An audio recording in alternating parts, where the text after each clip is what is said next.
These are the five best commercial assets to invest in 2026 and beyond to make the most amount of money with the least amount of risk. I see so many commercial investors buy the wrong asset classes and lose hundreds of thousands of dollars, some of them losing millions of dollars because they buy the wrong classes.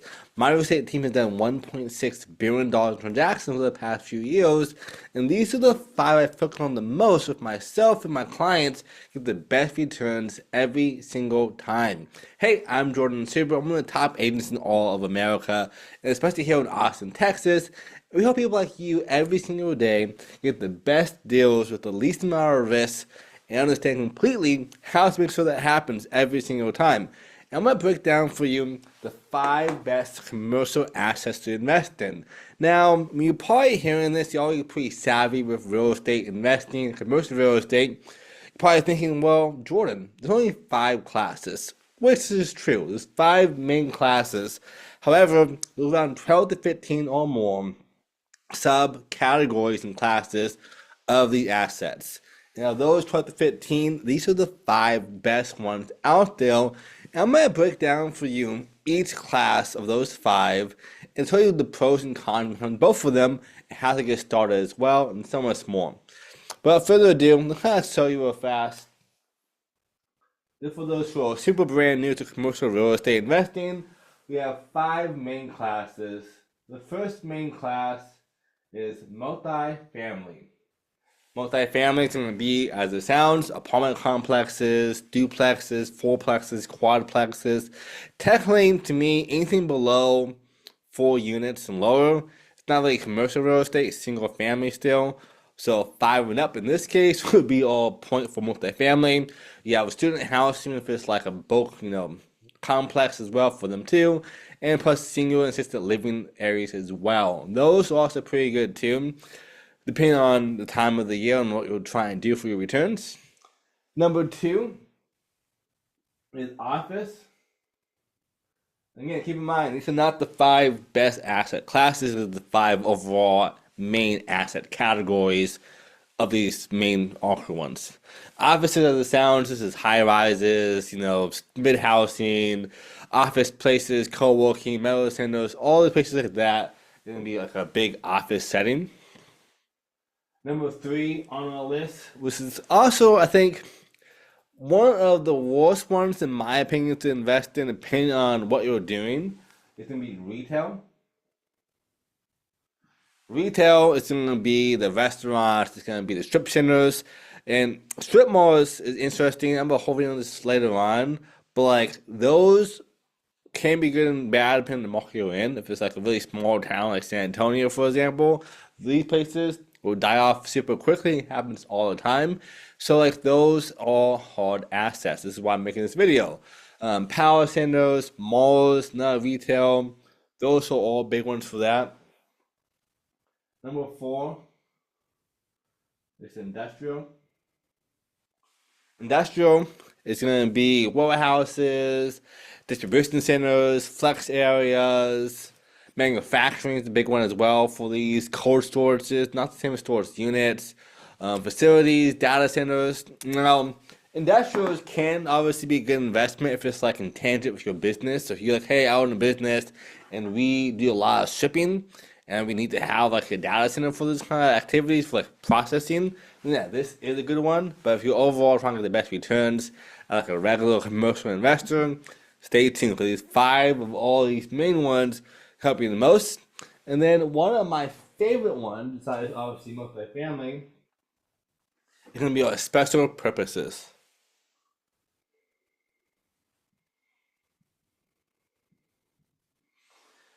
Special purposes is all of the super unique ones that I did not mention before. So these are self-storage units, these are car washes, these are hotels, these are schools and theaters, even religious centers like churches, mosques, synagogues.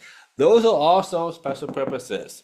Same for like stadiums and more. This is why most professionals will say there are 12 to 15 like subclasses, because like you have a big list here of all different avenues. But of these five, there are two that takes the cake. we have multifamily, and we have special purposes. These are the most stable, especially in the down market like we are right now. They have the best returns. They have really solid ground of knowing that it's not going to fall apart on day one. And if you want more support and more strategy up above, a whole video kind of breaks down for you like how to actually do your underwriting on these deals. Because obviously, like knowing what class you offer is great, but you also want to have to actually buy them as well. So this is a big one for us too. Now let's break down for us of these 5 main categories. Which one is the best of the 5 that I mentioned before? So let me get this going. There we go. So of the 5, first one is going to be multifamily category. These are apartment complexes. Apartment complexes, in my mind, are one of the best assets out there because people always need homes. And what I've realized is that it's one of the easiest as well to kind of get into in terms of understanding how it works. A lot of commercial investors did single family first. So, okay, I've gotten 3, 5, 10, 12 properties. I'm going to do a 1031 exchange into a complex. I'm going to keep them and leverage the equity to buy my new complex afterwards, which is also both good strategies. And you already understand management, you already understand, people and tenants and all these different things. So it's an easy transition to apartment complexes from single family investing. Now, I like apartment complexes because, as y'all already know, there are a few main categories in apartment complexes. So A, B, C, and then some people will also say D, but mostly A, B, and C are our main ones that we go into. And it gives you options. So you can specialize as an investor on just apartment complexes and be totally fine and make millions of dollars. Like seriously, make millions and millions of dollars just for complexes because you can buy C classes, upgrade them, wait a while if they're a really bad area, and then after a while get a big value add to make it a B or C class, A class. For B class, you're buying a good location already, and the goal is to obviously make it into A class with upgrades, maybe just management that's going on, super bad managers there, not doing the evictions properly, not charging the right rents, the list goes on. Easy value add. And obviously A is just for turnkey ready. And I think complexes are so amazing because you have those options. You can say, I want just long-form cash on cash returns. That's all I'm looking for, get A class. I'm looking to make some stable income, not be too risky, you got class B. Like, hey, I'm trying to make as much as I possibly can, and I'm not afraid of working, you have class C or D. That's why it's so amazing. And on a further point, it has 1, a high appreciation rate, and 2, most people nowadays cannot afford to buy a house, and even leasing a home sometimes can be too much money for the average American. Which is why I think apartment complexes are so powerful because you're able to buy an asset that we know people will need, and the longer times go on and more expensive things become, I do think apartment complexes will be on the big rise. Look at places like Hong Kong and Tokyo. There are tons of apartment complexes to the point where people have a coffin room, literally the size of a coffin, lay down in it, that's all they got. Let that sink in. Like, this is how fast humans as a society are growing in some parts of the world, which is why having apartment complexes can make you the biggest bang for your buck. Now, our next one that I love is going to fall into the category of special purposes. This is my favorite asset class by far. Obviously, me coming from residential real estate into commercial real estate, this is the first thing I did when I moved over here. Was this focusing on this for my clients, doing deals with my clients up to $23+ million, massive complexes. Our next one that I love a lot is going to be storage units. Storage units are a great asset class, especially right now. There's definitely the buzz going on. They're super easy to manage. Also, like anything else, they all have ABC classes as well, because all commercial real estate falls into the categories. But with storage units, you know you're buying something that if you've done correctly, is going to be pretty passive. Like you have low margins. I've seen one deal right now I'm working on currently for one of my clients. It is $3.2 million at a 9% cap rate and kicks back like 7K per month before anything happens. Like you buy it before it's even stabilized, already in 7K per month, which is great returns, for an asset like that. Almost 100K a year for, let's say, buy 600K down, if that, depending on how you want to structure it. And all limits we use have a way that actually lets us pull back equity and form the working capital to do even more deals even faster. So let's say he puts down $600,000 on this property, but then he has 400K given back to him 2 days later. He can then buy more of these and better upgrades and so forth. So like, not that expensive to make 100K per year before you even stabilize it. So these are kind of like cash cows in that regard because it's super low margins. You have like one manager in place, you have automations and stuff like that, and tools and software to make it super turnkey ready. And it allows you to really have something that gives you good returns month to month in, and it's pretty stable in most places. And similar to apartment complexes, we also know that people always need stuff to be stored. They might move, they might downsize, especially with this new economy going on. We'll probably see a big season of downsizing, meaning that they don't lose their stuff, they pay too much money for it. Next logical choice is putting in storage units, because the garage is probably packed full of stuff. So storage units are amazing asset classes.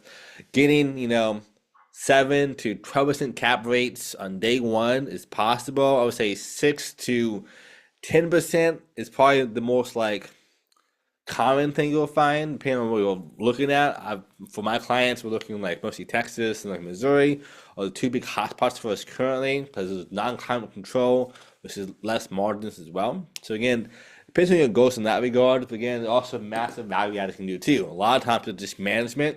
The last person who owns it currently does a terrible job managing the storage units. I've seen places that one person was charged $150 for a 10 by 15, and then the next person right below them, right next door on the same place, is charged $20 for the same exact size. So you can see there, like, people can do a terrible job of just managing it, which is what you want to find because it's easy to fix.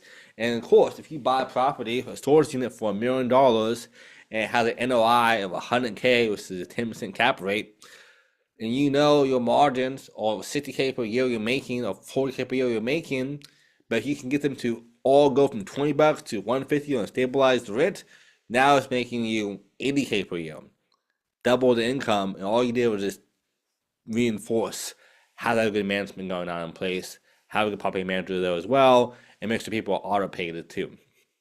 So this is why it's so easy to do it. And of course, unlike apartment complexes, which I do love, because people already need them, there are no toilets, there's no termites in most cases, and there's no tenants to deal with. There are tenants, but like on a much different level. Number 3 on our list is going to be mobile homes.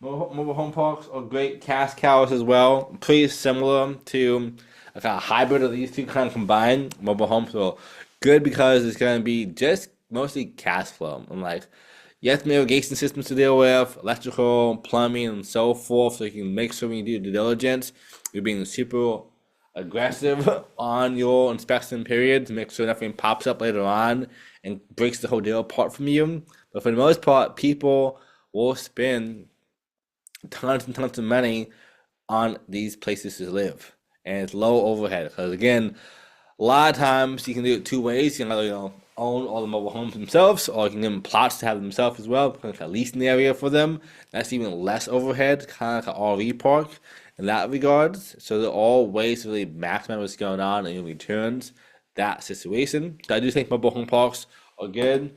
Also, with nice mobile home parks is a lot of people again can't afford a house. So the next best thing is like, hey, I want to own something, but I don't want to lease. 'Cause I want to own my own thing. It's mobile homes. They can own that and have a nice place be dropped off somewhere, or some of them are even more accessible as well. And that is an easy way for them to have ownership to a degree without paying too much, and it's really low overhead and so forth. Number 4 on our list that I love is RV parks. RV parks, super similar to mobile home parks.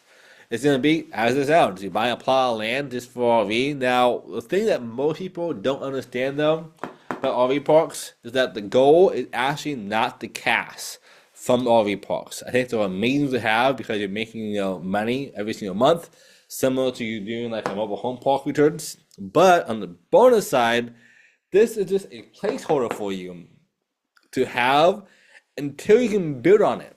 Let's say you need more capital. Let's say you're waiting for the right time. Let's say right now in our market, 2025, is hyper supplied. Building right now would probably be good, but you don't know how long it's going to take for it to crash. So what I would do is like, hey, I'm going to buy this RV park at a 10 cap. I'm going to just wait until the market crashes so I can then start building a new storage unit or a new apartment complex on this place instead after it's been, enough time. It allows you to time the market super easily with RV parks and still make good returns. And again, all you need to do is just make sure you have electrical and panels for them and water and some amenities as well is nice too. But overall, it's super easy to deal with. And you can have people on site manage it for you and make it super key ready while you wait out the market to then build.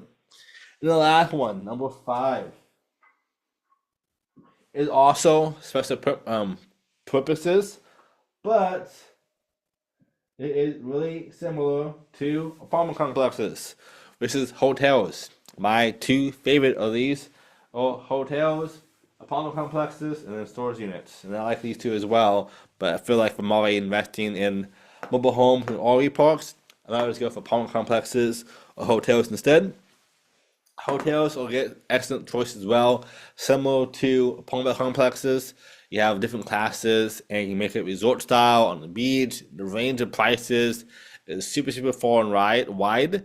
But if you think about it, people like the Hilton family and all these massive multi-billionaires did it through hotels. But people also need homes, and unlike apartment complexes, when you have a year-long lease, you're going to have shorter terms. Some residents you can have, more often than not, it's going to be a couple of days, a couple of weeks, maybe a month or so at a time. So you kind of get that opportunity to have different surges and events, and there's also way more you can do in the hotels in terms of extra services. Now, with like apartment complexes, you can charge them to be them. You can do renters insurance and some other opportunities as well for extra money. But for hotels, you can like have catering, you can have upsells to do like events nearby. You can charge the city, but like people in the city to come by and like use your space, have events and all these different activities to really make more and more revenue for you in that regards. And I think a lot of people I know who are in the commercial sector are loving hotels for that reason. Because again, people can't afford to buy a house a lot of times right now, are now doing hotels to stay there instead. And now, of course, you're not talking to the same audiences from the hotels. You're talking to people who are trying to like relax, enjoy themselves. It also depends on your sector. If you're going to a place in the Midwest, like your people are probably construction workers, blue collar people who are like, hey, I need a place to stay, or we do this job site, which is a much different demographic. Just know like what you're doing with the hotels. There is way more work involved of all these combined, I think, doing hotels because there's so many sectors in them. Now, I think if you can pull off like luxury or higher end ones, it's easier to do versus like a Motel 8. But these are the 5 best asset classes of the main 5 broken down in little pieces for us. Again, number 1, apartment complexes, storage units, mobile homes, RV parks, and hotels all the top of the top because they're most recession proof out there. Like more often than not, you almost always have stable income from all of these 5 different ones. Obviously, it's real estate, there's still risk. It's to investors, you know that. But these are the 5 best ones. Hotels can't ebb and flow, obviously, it's more luxury. They'll go in there to do stuff. But as long as you pick out correctly and you know your demographics, you know your marketing channels, you'll probably still safe as well with these 5. And of course, of the 5, you have our main 5 different classes: multifamily, offices, retail, industry, industrial, special purposes. And this was helpful for you. You want extra support, extra guidance, down below, call with me directly. Link in the description of the first comment. I can walk you through all these and more, find your goals, and help you determine the best way to invest your money to the best returns. And your goals is quick cash, delayed cash, if 1031 exchanges, whatever it might be, we can help you. We've made and saved our clients millions of dollars more than they always expected before help. And of course, if this is helpful for you as well, make sure you like, subscribe, tag your friends, share this video. Let's save you some more and make you some more money as well. In the meantime, thanks for being here. I'll see you at the top. Have the best day yet.